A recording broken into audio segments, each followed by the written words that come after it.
bienvenue dans la cuisine du chef Cherz.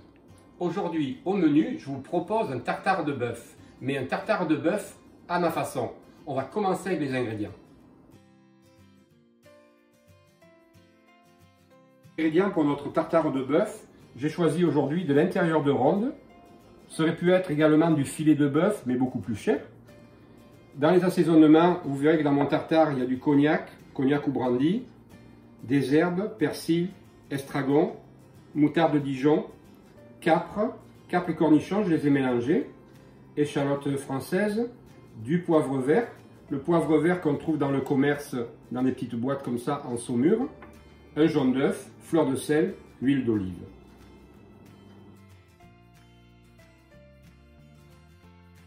L'étape va être de préparer mes assaisonnements et mes condiments. On va commencer avec les échalotes.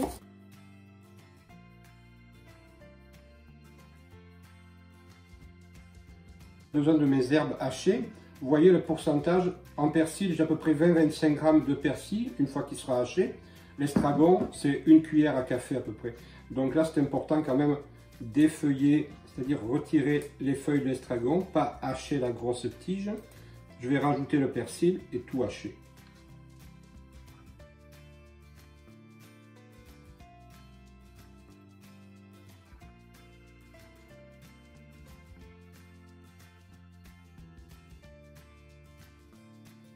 Donc j'ai préparé tous mes condiments. Maintenant, je vais préparer ma sauce de base, un petit peu comme si on faisait une mayonnaise. Donc là, je vais séparer le blanc du jaune.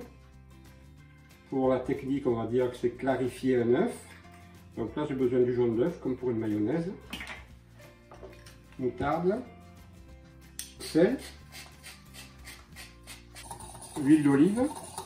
Donc là, vraiment une mayonnaise, mais avec plus de moutarde. Et un petit tiers d'huile de pépins de raisin. De mayonnaise, et je rajoute capre, cornichons, hachés. Terme technique, ciselé, un petit peu de ketchup quand même, c'est la sauce du steak tartare, pas trop. Là, je rajoute mon cognac,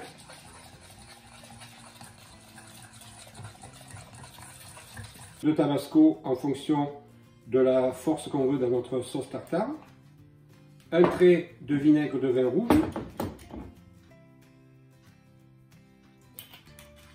mon mélange de persil et estragon.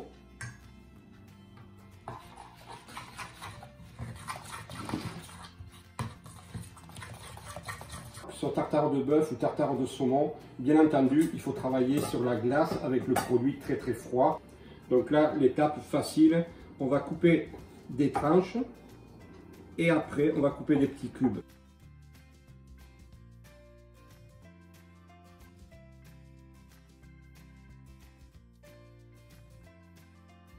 Tous mes éléments sont au réfrigérateur, ma viande coupée en petits dés, ma sauce. Maintenant, moi, je vais servir des bons petits croûtons à la fleur de sel. Donc là, j'ai choisi un pain multigrain. Donc des tranches fines. Et on va les badigeonner légèrement d'huile d'olive et d'un peu de fleur de sel. Et au four, 15 minutes environ à 340 degrés pour faire des jolis croûtons bien dorés. Bien entendu, je remets mon cul de poule avec ma viande bien sur glace. Et là, je vais rajouter mon assaisonnement. Donc, en fonction que vous aimiez bien crémeux ou non, les proportions sont pour un steak tartare quand même assez crémeux. Là, je vais arrêter et je vais faire mélange. Le mélange, je le fais avec la fourchette pour pas tout écraser la viande. Donc là, je vais dresser sur une ardoise. Mais quand même, l'ardoise, bien entendu, je l'ai mis au réfrigérateur. Donc, si vous dressez, si vous servez sur une assiette, indispensable que l'assiette soit passée au réfrigérateur une bonne demi-heure également. On mange d'abord avec les yeux. Donc, c'est important, une belle présentation. J'ai préparé une petite mayonnaise maison. Vous aurez dans quelques jours la recette de la petite mayonnaise sur ma chaîne. Les croûtons bien dorés, on va juste les poser délicatement comme ça. Un bloc de foie gras cru, ma mandoline Et là, bien sûr, je ne peux pas m'empêcher de mettre un petit peu de foie gras sur mon tartare, ça sera encore plus gourmand, encore meilleur.